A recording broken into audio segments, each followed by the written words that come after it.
پرس و باس و بابەتە 120 ساڵەی یادی ڕۆژنامەگەری کوردی گفتوگۆکەین لەگەڵ نووسەر و ڕۆژنامەنووسێکی بە ئەزموون خاوەن قەڵەمێکی جوان و زمانێکی جوان لە نێو سەحافەی کوردی لە نێو ڕۆژنامەگەری کوردی کاکسران عەبدوڵڵا. کاکسران بەخێر بێ. زۆر سپاس. پیرۆزبایی لە تۆش لە تۆش و لە هەموو ڕۆژنامەنووسانی کوردستان پیرۆز بێت. سپاس دەکەم. کاکسران تۆ ینی کێکی لەو کەسانەی کە کاتێ دەنووسی لە سەحافە وان مژامەلە نییە فەڕاستی، یعنی چۆن دەڵێ یاری بە وشەکانەکی وشەکانەچنی، ینی سێڵێکی زۆر تایبەت بە خۆت هەیە. دەستخۆشی لێکەم هیوای بەردەوام بی، ماوەکی کەمتریش دەنووسی، هیواداری نەو نووسینانە بەردەوامی پێ بدەیت. ڕەنگە بۆ پرسە سیاسیەکان دۆخە سیاسیەکان ئەندێ جاروا بخوازێ کەمتر بنووسی، بەڵام هیوادارین لەو نووسینە جوانانە ڕۆژنامەگەری کوردی بێبەش نەکەی. دەگەڕینەوە بە 127 ساڵ لەمەوبەر مەقداد مەدحەت بەدرخان و براکانی و خانەوادەکەی ڕۆژنامەیەکیان دەرکرد بە ناوی کوردستان، دوایەوەی لە تورکیاوە دەگەڕێنەوە بۆ میسر و بۆ قاهرە. چیت هەیە بۆ ئەو ڕۆژنامەیە؟ زۆر سپاس کاکەڕانکۆ، وەکوتم لە ئێوەش و لە هەموو ڕۆژنامەنووسانی کورد و کوردستان پیرۆز بێ لە تاراوگا لە ناوی وڵات لە بەشە جاجەکانی کوردستان. ڕۆژنامەنووسانی کوردستان هەن لە زیندان ئێستا، چ لە وڵاتی خۆمان لە کوردستانی ڕزگار، چ لە وڵاتانی دەوروبەرمان کە تا ئێستا خۆشیان بە وشەی کوردی و بە نووسینی کوردی و بە بیرڕای کوردیەوە نایە. واروە ڕۆژنامەنووسانی کورد کە ئێستا لە ناو مەیدانی کای ڕۆژنامەنووسین، واروە ڕۆژنامەنووسانی وەکو خۆشمان کە ئێستا تەقریبەن لە کایەکە وەکو بەشداری ڕۆژان دوور کەوتونێتەوە. ڕۆژنامەنووسی کوردی بە شێوەی گشتی زۆر گرێدراوی سیاست و زۆر گرێدراوی مەسەلەی کوردە بە شێوە ڕەهاکەی. بە ڕەنگە بێگومان ڕۆژنامەنووسی وڵاتی ئەمە وەکو هەر ڕۆژنامەنووسینەتەوەیەکی تر هەیە هی حکوومەتە، هەیە ئۆپۆزیسیۆنە، هەیە هی دەوڵەت دەری دەکە، هەیە حزبەکان دەری دەکەن، هەیە بابرین کۆمپانیایان بەڵ ئەهلیە، بەڵام هەمویان ئەچنە چوارچەوەی ڕۆژنامەنووسیەوە. ڕۆژنامەنووسی کوردی لەگەڵ ئەم معاناتە لەدایک بووە. یعنی یەکەم ڕۆژنامەی کوردی کە دەرچووە کە بنەماڵەی بەدرخان، جارە بنەماڵەی بەدرخان خۆیان بنەماڵێکی سیاسین، یعنی مەقداد مەدحەت بەدرخان لە سەرەتای ڕۆژنامەکەیە باسیەوە دەکات کە ئەم ڕۆژنامە بۆ دەرەکە، ئەڵێ هەرچی لە دنیا ڕوو ئەدا، هەرچی شەڕێک ئەخباری شەڕ، ئەخباری پێشکەوتنی ئەسلحە و تەقەمەنی،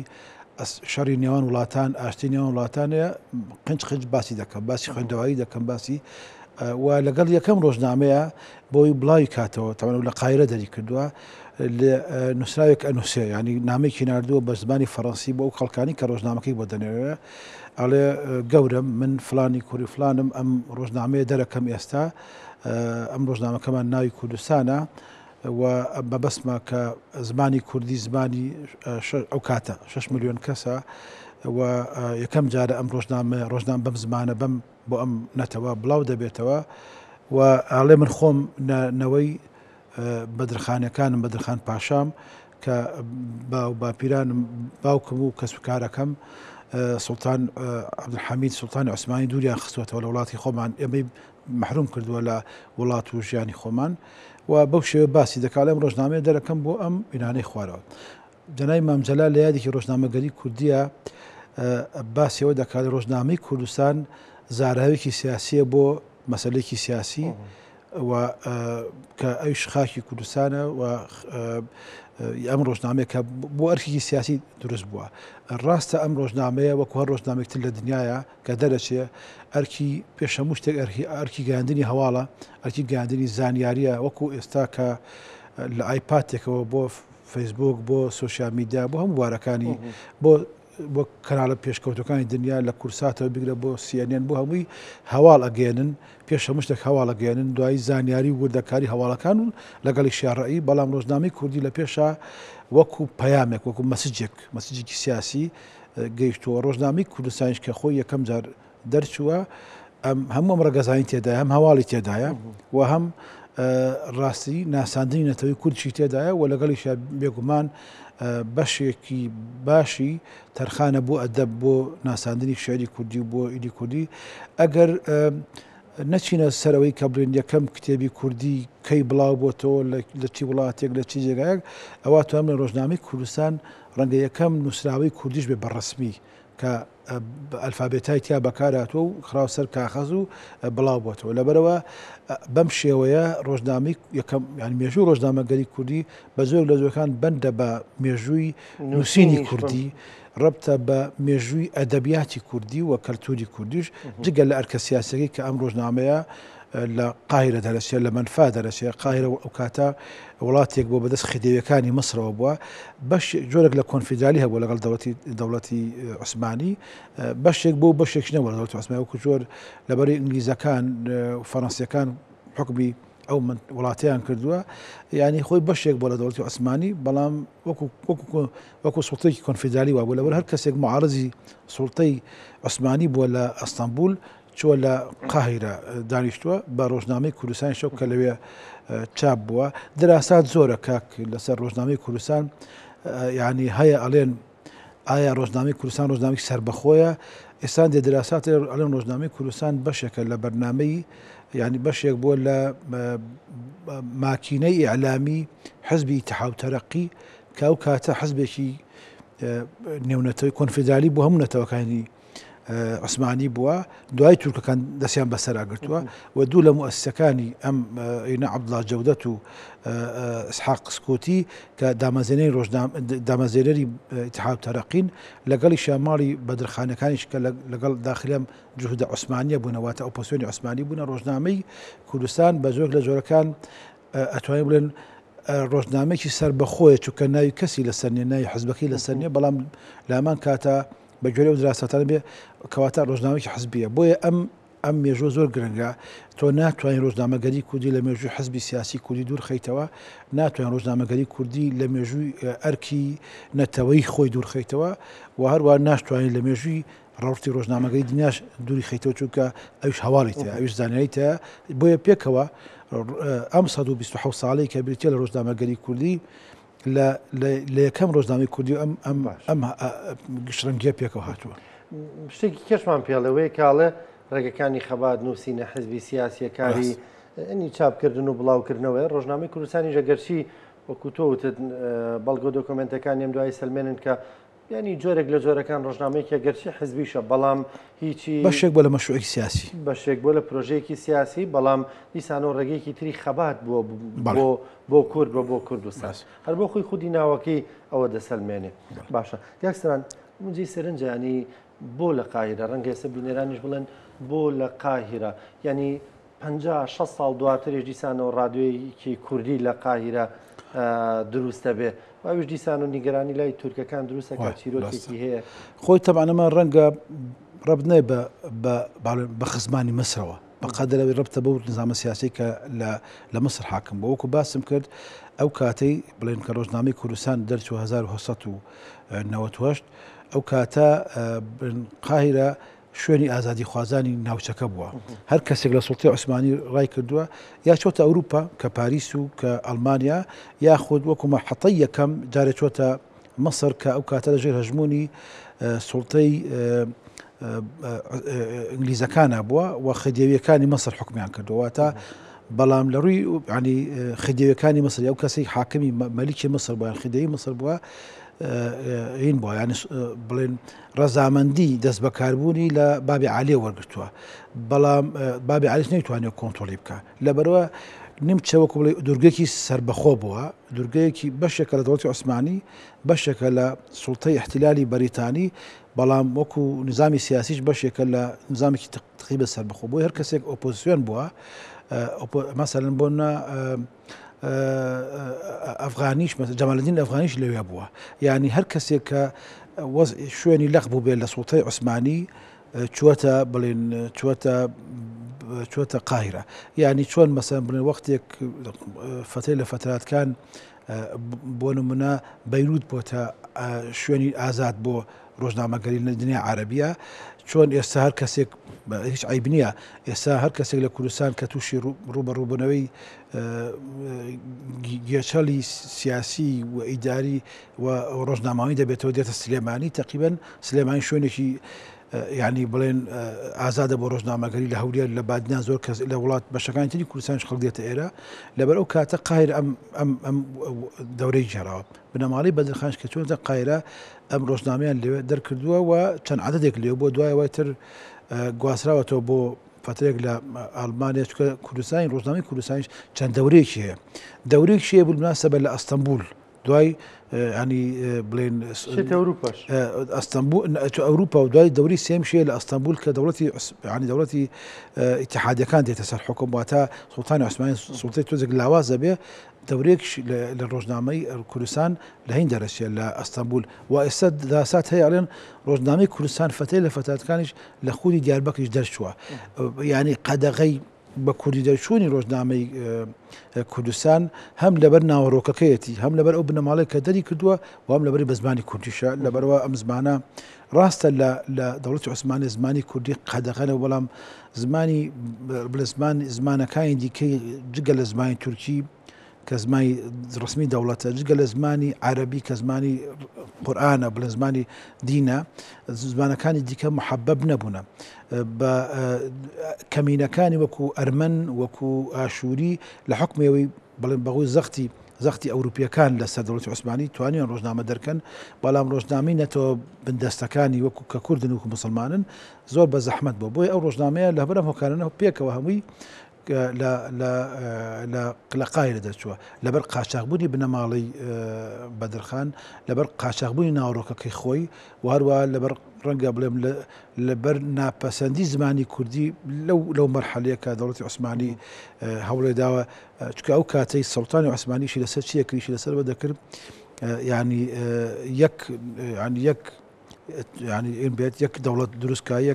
يك سلطة عثماني أمة عثماني هبيت ولنا أمة عثماني ترك سركي بيت ولنا أمة عثماني بهمنا توكان وبهمنا دينا كان أمة تركي بو تركا كان وأولوزا يك زمان بها أو سرتاي ميلكي شوفياني بوكا دواي لتركيا جمهورية رنجدا بلام لا بنام هو كان هم روزنامي كردستان لمن فادا شو هەر بۆ دەوڵەمەندکردنەوەی تۆ باسی کرد کاکسان پێم خۆشە چیرۆکی ڕادیۆی دەنگی با بڵێن ئەو ڕادیۆ کوردیی قاهرە باس بکەین دکتۆر فواد ماسۆن لە بیرۆریەکانە دەگێڕێتەوە دەڵێ بە کوردی ئەندێکشمان بڵاو کردەوە دەڵێ ئەمە گەیشتە بڵێن باڵێزی تورکیا لە مێسەر ئەڵێ بەپەلە بروسکەی کردووە جەمال عەبدولناسەر ببینێ جەمال عەبدولناسەر دەڵێ بەلامانەوە سیر بوو بۆچی ئەوە بەپەلەیەکمان بینێ هەڵات بینیمانی وتی شتێک بڵاو کراوەتەوە کە مەترسی بۆ سەر کوردەکانی ئێمە هەیە لە تورکیا هانیانەدا جەمال عەبدولناسەر دەڵێ ئێوە ناڵێن نەتەوەیەک نییە جگە لە تورک لە تورکیا ئەگەر دەینووسی دەڵێ هانی کوردەکانی لە کوردی لە تورکیا نەتەوەیەکی دکتۆر بۆ ئەگەدای جەناب دکتۆر فواد معسووم یەکێک بۆ لە بێژەرەکانی یەکێک لە کارگەڕەکانی ڕۆژنامەین ڕادیۆی کوردی لە قاهرە ئەو چیرۆکەی کە باس کردم جەنای مامجایش باس کرد کە مامجارێکی بڵێ کەسانی کە داوایان کردو ئەم ڕۆژنامە ئەم ڕادیۆی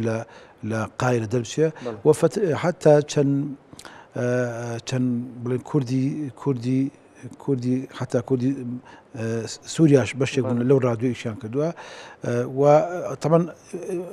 مسریەکان ناوەڕۆکی ناوەڕۆکی ڕادیۆکان تەسلیمی کورد خۆی کردووە چیتە هەندێک جار دوای توانە کاکە بێ بزانین عەلەقەبا بزانین لەو نەچی بڵاوکەنەوە بەڵام تورکەکان نیگەرانەکان لەبەرەوە ئەم ڕادیۆ بە زمانی کوردیە ینی کێشەیەوان نیە ناوەڕۆکەی چییە کێشەیەوانەیە کە ینی لەبەرەوە احترازە لێ بووە بالمناسبە لە زمان لە بەشێک لە ڕۆژنامەگەری کوردی بەشێکی ئەو ڕۆژنامەگەریانن کە یا دۆستەکانی کورد دەریان کردووە یان غیرە کورد دەری کردووە بۆ بەشێک لە پروپاگەندەی سیاسی مەسەرەن بۆ نمونە ئینگلیزەکان ڕۆژنامەی تێگەشتنی ڕاستیان دەرکردووە لە بیدایی دەوڵەتی ینی دوای کە عیدێنە عێراقەوە ینی هێشتا دەوڵەتی عێراقی تازەدا ئامەزرێ ڕۆژنامەی تێگەشتنی ڕاستی لە بەغدا دەرەکەن دوایی لە کاتی شەڕی جیهانی دووەمدا بەشێک وەک بەشێک لە پروپاگەندە ڕادیۆیەک دەرەکەن رادیۆی یافا ینی لە مامۆستا گۆران ڕەفیق چالاک ئەوان لەو رادیۆی ئیشەکەن و فەڕەنسیەکان و انگلیزەکان فەڕەنسیەکان بە تایبەتی لە کاتی شەڕی جیهانی دووەمە یارمەتی داوا لە بنەماڵی بەدرخانەکانەکەن کە دوسێ ڕۆژنامە هەیە بۆیان دەرکەن مقابل بەوە ئەوەی خۆشیان ڕۆژنامەی تریان هەیە ینی تەمویلێکی بکەن یعنی ڕۆژنامەگەری کوردی بەمانایە بە ژۆک لە جۆرەکان ڕبتووە بە بەشێک لە بەرنامەی سیاسی کورد و هەندێک جایش بۆتە بەشێک لە بەرنامەی سیاسی ئەو کەسانی ویسیانە مخاتەبەی کورد بکەن بۆ هەر غەرەزێک بێت بۆ هەر نیەتێک بێت. کاکستران ئەگەر بگەڕێنەوە بۆ ئەو سەردەمانێکی ئەم ڕۆژنامەی تیا دەرەچێت چەندە خۆناغێکی سەختە یان ئێمە ئاوا سیر دەکەین ڕەنگە بڵێن چەند لاپەڕەیەک ڕۆژنامە بەڵام ئەگەر بگەڕێنەوە بۆ سەردەما ینی چەندە سەختە دەرکردنی ڕۆژنامەیەک بۆ ئەو کاتە خۆی باشترین شت بۆ تێگەشتن لە هەندێک هەلومەرجی سیاسی مێژووی ئەوەیە کە لەو کاتە چیتە دەرچووە یان ڕۆژنامەی کوردستان کە بە دوو لاپەڕە دەرچی ئەمڕۆ بڵێن گەنجێک سەیرێکا جاوەچێ دوو لاپەڕەیە لە ڕاستیە و کاتە خۆشی ڕۆژنامەکانی تریشە دوو لاپەڕە بوون ینی بۆ نمونە ڕۆژنامەی نەتەوەکانی دیکەش ینی هەر بە دوو لاپەڕە بووە دوایی ڕۆژنامەی کوردستان ئەو هەموو ئاوارەیە کە بینیوێتی وەک نەتەوەی کورد ئاوارە بووە یانی لە شوێنێکەوە بۆ شوێنێکتر لە ئەڵمانیاوە بۆ نەتەوەی کورد بووە چارنووسی نەتەوەکی خۆی بەڵام دوای بە ڕۆژبانای بەناوی کوردستانەوە لە خۆشەویستی ناوی ڕۆژنامە یەکەم ڕۆژنامە هەروە لە خۆشەویستی ناوی کوردستان خۆشی زۆر ڕۆژنامەی تریش بەو ناوە دەرچووە ڕۆژنامەی کوردستان لە ڕاستیە بۆ ئەو کاتی کە دەرچووە ینی شۆڕشی نەتەوەی زۆر گەورە بوو نەتەوەی کورد چونکە وەکوتم ینی خەڵک خوێندەوایشی نەبووە ینی بۆیە نەقل و گواستنەوەی ئەم ڕۆژنامەیە زۆر حتا گواستنەوەشی بۆ ناو خۆی وڵات زۆر زەحمەت بووە ینی زۆر دژوار بووە بەڵام دیارە گەشتو دەستەبژێرەکان یان دەستەبژێرەکان بریتین لە یا سەرباز ینی ئەسکەرە جەنەڕاڵەکانی کە کوردن لە دەوڵەتی عوسمانی یان بڵێن ئاخاکانی کورد یان هەندێک لە نخبەی خوێنەواری کورد کە خوێندەواریان هەیە ڕۆژنامەکەیان بەدەستگەیشتۆ خوێندویانێتەوە و لە ژمارەکانی دواتری نامە و تاقیب و نامەنووسین هەیە و ئاگادارکردنەوەی و دەستخۆشی هەیە و ئەمە وایە وا بکەین و ئەوانە و ئیتر ئەو ڕەوتە تەمەن لە دوای ڕۆژنامەکانی دیکەش کە وەکو وتم لە دوای جەنگی جیهانی یەکەم کە تەواو دەبێ فترێکی نیفراجی سیاسی هەیە لەوێتر لە ئەستەمبول ڕۆژنامەی کوردی دەرەچێت جا نخبەی سیاسی کورد ئەوەی کە لە سلێمانیەوە ڕۆیشتووە ئەوی کە لە کەرکەوە ڕۆیشتووە ئەوی کە لە بەغداوە ڕۆیشتووە ئەوی کە لە حتا هەیە بڵێ لە کوردستانی ڕۆژهەڵات و کە ڕۆیشتوتە ئەستەمبول بڕۆتە بەشێک لەو حرەکە سیاسی کە جەمیعەت و ڕێکخراوە کوردیەکان دروست بووە هەروە بوونەتە بەشێک لەو حرەکە سەقافیی کە پیرەمێرد مەسەن کە لەوێ بووە ئیحسان نووری پاشا جەنەرال مستەفا پاشای مولکی هەموو ئەو نخبە سیاسی کە لە ئەستەمبول بوونە ڕۆژنامەگەری کوردی لەوێ بە کوردی دەرچوون حتا سعید نورسی کەشتی یان لەوێ نووسیوە بۆتە بەشێک لەو حرەکە سیاسی و ڕۆژنامەگەری کە هەبووە یانی تۆ زۆر زەحمەتە ڕاستێکی ناتوانین بە مەقاستێک مێژووی ڕۆژنامەگەری کوردی لە مێژووی سیاسەتی کوردی دوورخەیتەوە ناتوانین مێژووی ڕۆژنامەگەری کوردی لە مێژووی حەزبی کوردی و ڕێکخرا و جەمیعەتە کوردیەکان دوورخەیتەوە لەبەرە بەشێک بوو لەبەرە زۆر تەبیعیە زۆر گەورە ڕۆژنامەنووسەکانی کورد لە مێژوودا هەم ڕۆژنامەنووس بوونە هەم هەیە دوای بوونەتە دیبلۆمات وتیان هەیە جەنەراڵن ینی لە بەشێک بوون تەبەن ئەمە لەناو نەتەوەی کورد نەهەر نەتەوەکانی دیکە شەروە بووە ینی جەنەراڵی بۆ عەسکەری نووسەری بۆ شی ڕۆژنامەنووسی سیاسەتمەداریشی بۆ بستنەوە سیاسی وڵاتی خۆت لەبەرەوە زۆربەی ڕۆژنامەنووسەکانی ئەو کاتە ئۆرگانیکی بوونەوەتە لە هەموو وارەکانە کاریان کردووە. باشە کاکسران پێم خۆشە تۆزە قسە لەسەر زمانی هەم ڕۆژنامەکەم دواتریش ئەو زمانی کە لە ڕۆژنامەکانە بەکاردێ یانیوی کە دیقەتە دەین و خۆش ناماژە پێکرد و کەسانی کە نووسیوانە لە ڕۆژنامەکانە سیاسەکان بوون نووسەرە دیارەکان بوون سەقەفەکان بوون بە شێوازێکی گشتی ئەم دیاردێ ئێستا تۆزێک لە نێو سەحافەی کوردیە لە نێو میدیای کوردیە کەمتر هەست پێ دەکەین ینی میدیاکارەکان ئەگەرچی ئەشەیە چست و چالاک بن ورد و زیتڵ و وریا بن بەڵام خوێندەوارێکی زۆر سەطحی بن ینی بێ ئاگا لە ژیانی کتێب لە خوێندەواری لە ڕووناکبیری ئەمە پەیوەندی بە چیەوە هەیە خۆی ئەمە تەبەن ئەمە دیاردێکی تایبەتی کوردی نیە ئەمە دیاردێکی جیهانیە ینی ئیشەکان کە تەخەصی پەیدا کردووە مەسەن بۆ نە ڕۆژنامەنووسە سیاسەتمەدارە خوێندەوارە مستەقەف ڕۆمانووس ئیشی جیاوازە لەبەرە وردە ئەم جابرەوە و ینی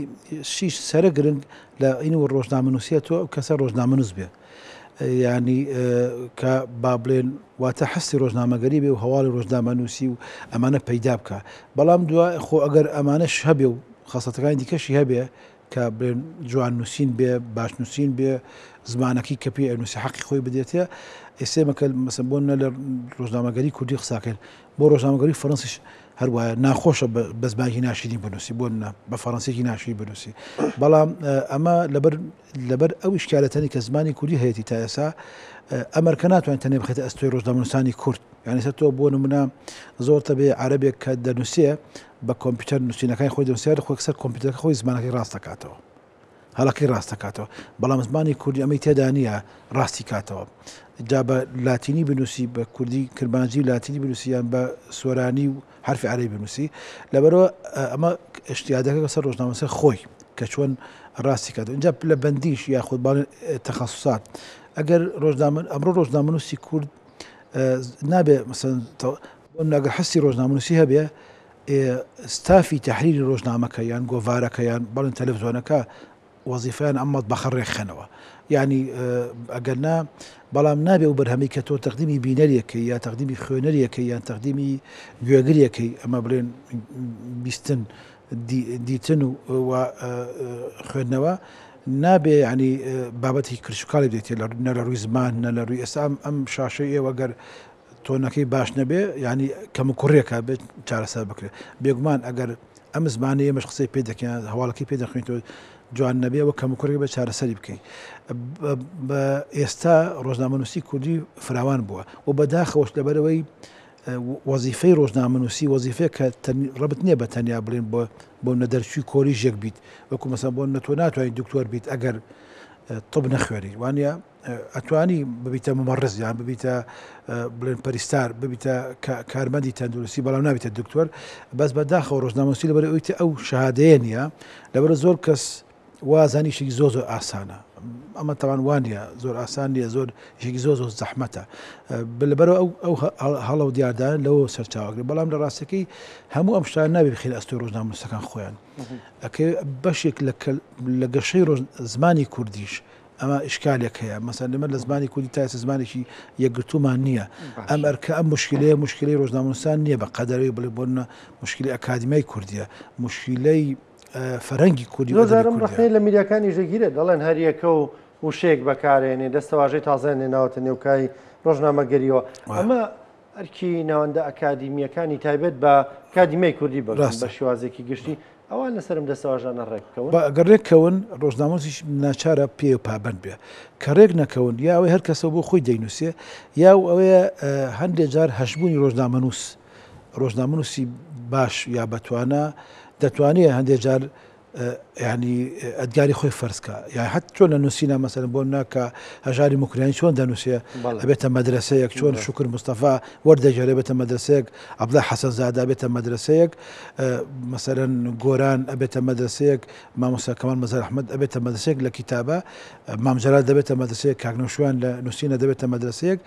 چۆن ئەوە ینی ئەم مینە هەیە بێگومان ئەبێتە مەدرسێ کاریگەری شێبێ مەسەن بوون کاک نەوشیروان کە دواو نانووسێ پێک و یەک واو دەنووسێ جیلێک لە ڕۆژنامەنووسان بەم تەریقەی دەنووسێ بەڵام ئەگەر بۆ ئەکادیمەیە کە بێ ئەم شتانە ڕێک خاتەوە هەموو ئەو کەسانەی کە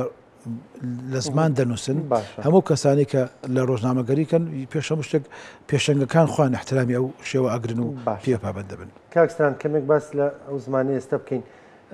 هەندێک دەڵێن بۆ جیهانی میدیا ناکرێمە لەسەر ئەوە پەکمان بکەوێ بە دوو واوشەیەک بنووسین بەیەک واو یان ئەم پیتە لەوێیان نابێ ئەوە بێ تۆ ڕوانینی چیە لەسەر ئەوە خۆمان لەگەڵ جیهانی خێراییدا بڕۆین یانەوەی کە زمانەکە فەرامۆشکەین یان ئەوەی نا ئەبێ زمانەکە وەکو خۆی جێبەجێ خۆی ئەمە تەبەن ئەمە دیارتەیەکە تەنیا لە زمانی کوردی نییە لە هەموو زمانەکانی شایسە بۆ نەزمانی ئینگلیزی لە بەریتانیا نەوەیەکە و لە ئەمریکا نەوەشکەیە لە مستعمەراتی بەریتانیا نەوەشکەیە ینی زمان لە هەندستان زمانی ئینگلیزی تقریبا نزیکە بێتەوە لە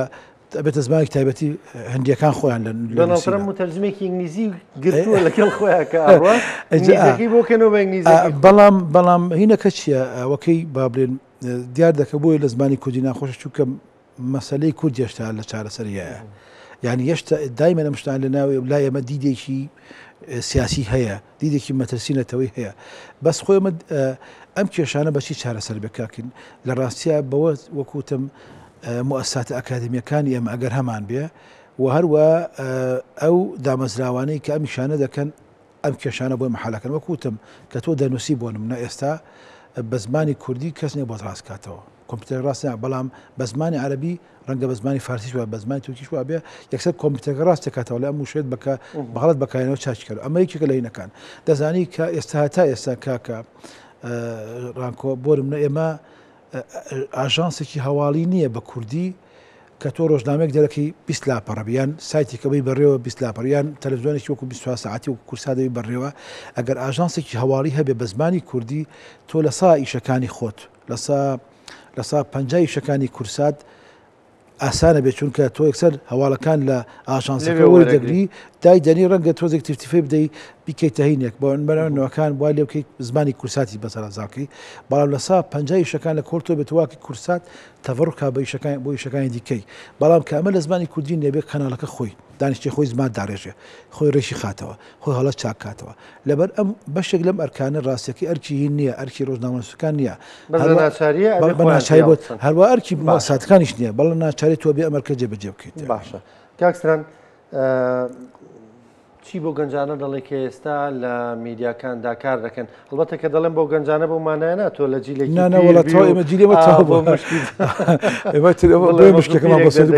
ئەمە دانپێنانێکە کەیتە قۆناغی ئەمە تاوا بە پێچوان وەکو ئەزموندارێک لە بوارەکە چیان پێ دەڵێ چۆن پیان دەڵێم کاری ڕۆژنامەسی کارێکی زۆر خۆشە بەڵام زۆر دژواریشە پەیامێکی زۆر پیرۆز و گرنگە و نابێ ڕۆژنامەنووسی بەڕای من هەر چۆنێک بێ مامە لەگەڵ هەموو کەسێک بکات لەگەڵ هەموو مؤسساتەکان بیکە لەگەڵ هەموو سیاسمەدارەکان بیکە لە هەموو کایەکانە بیکە بەڵام دایمەن لەبیری بێ خۆی سەرداری هەموو شتەکانە کاکین ئەم ڕۆژنامەی کوردستان یعنی لە مێژوودا ئێستا ئێمە دەمانێت مەسەڵەن بۆ نەبڵێن لە مێژووە لەکوێ باسی کوردستان کراوە تۆڵی مەسر 2000 ساڵ پێشە لە کتێبەکان باسی کرا ئیجێبتە مەسەرن بۆ باسی کراوە ئەڵێ وڵاتی نێوان دووزێ لە کتێبی 2000 ساڵ پێشتە بەڵام ئەڵێ کوردستان لەکوێ بڵاوی ناوی هاتووە ئەڵێ کاتی خۆی سلجوقیەکان ناوێن هێنا لە شوێنێکە لە نازانبی یاقوتی ئەڵێ جێبال بلاد الئەکراد فڵانڵێ بەڵام ئەڵێ یەکەم جار ڕۆژنامەی کوردستان لە ڕۆژنامەی کوردستانەوە ناوی کوردستانمان بینی یعنی دەزانی ئەمارەتی بۆتان کە بنەماڵی بەدرخانەکان داهێناوە بەناوی ئەمارەتی بۆتان ناوی هاتووە ئەمارەتی سۆران ئەمارەتی بابان بەناوی بابان سۆرانەوە هاتووە ئەمارەتی هەموو ئەمارەتانی بادینان هەموو ئەمارەتانی کە لەناو کوردایە بەناوی شوێنێکی دایکە ئەردەلان بەناوی ئەردەلانەوە هاتووە بەڵام ڕۆژنامەی کوردستان پێمان دەڵێ ئەم شوێنە کوردستانە ئەمە سەربەرێکی زۆر گەورەیە بۆ قەڵەمی کوردی بۆ ڕۆژنامەگەری کوردی کە ناوی نەتەوەکەی خۆی کاتە سەر کاخەس ناوی نیشتمانەکەی خۆی کاتە سەر کاغز و ئەبێتە ئەو ناوی ئێستا ئەم شتانی کە سوپای ڕزگاری کوردستان هێزی پێشمەرگی کوردستان هەموو ئەو دامەزراوانەی کە دیفاع لە خاکی کوردستانەکەن لە هەر بەشێک لە بەشەکانی کوردستان چی هێزی پێشمەرگی ڕزگاری بۆ هەر وڵاتێ بۆ هەر بەشێک لە بەشەکانی کوردستان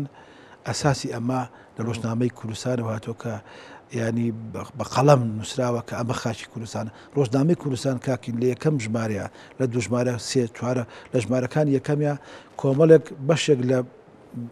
مەموزینی خانی بۆ یەکەم جار لەوێ بڵاو دەبێتەوە بەشێک لە شعرەکانی حاجی قادری کۆیی کە نەتەوەکەمان هانەدا ڕابێتەوە و نەتەوەی کوردین کاوکاڵە جەریدە و جەریدە زۆر مهمە لە ڕۆژنامەی کوردستان بڵاو دەبێتەوە بۆیە ڕۆژنامەی کوردی دەبێ و ڕاستی لە بەرچاو بێ کە مەسەلەی کورد هیچ نییە جگە لەو ڕاستیانی کە ڕۆژنامەگەری کوردی باسی کردووە لەبەر ئەوەیە مامجلال ڕۆژنامە نووسە لەبەر ئیبراهیم محەممەد ڕۆژنامە نووس بووە لەبەر ئەوەیە کە کاگنەوشوان ڕۆژنامە نووس بووە لەبەر ئەوەیە کە هەر کەسێک ئەوەیە مەسەلەی کورد حەلکا جارێ دەست بۆ قەڵەبە با لە ڕۆژنامە دەنووسێ تاوان ئەمە ڕۆژنامە ئەتوانی بڵێ لێرە یەکسانی بکەی بۆ رادیۆ بۆ تەلەڤیزیۆن بۆ میدیای هەمووی یعنی بۆیە زۆر گرنگە ڕۆژنامە ئەم قیمەتە تاریخی خۆی بزانێ بۆی لە مستەقبەلە بەردەوام بێش بکە داوای من بانگەوازی من بۆ ڕۆژنامەنووسەکانی کوردەوەی کە دائیمەن متەواضع بن دائما داینەوێنن بۆ نەتەوەی میلەتی خۆیان بەڵام دایمن سەربەرز بن بەرامبەر ئەو هەلومەرجە سیاسیانی کە دێتە پێشەوە جاهی داگیرکەران بن هێلومەرجی سیاسی کوردستان بێ هی بابلین ئەوانی کە بڵێن کەڵەگایی ئەم سیاستمەدار ئەو سیاسی بێ دایمەن ڕۆژنامەنووسەکانی کوردستان لە بیریان بێ ئەوان ئەسلی مەسەلەی کوردن ئەوان ڕەوتە 127 ساڵەکەی پێشنگایەتەکە کێتە بۆ کاکسران عەبدوڵڵا زۆر سوپاس دەکەم زۆر سپاس بۆ سپاس کە لەگەڵمان بووی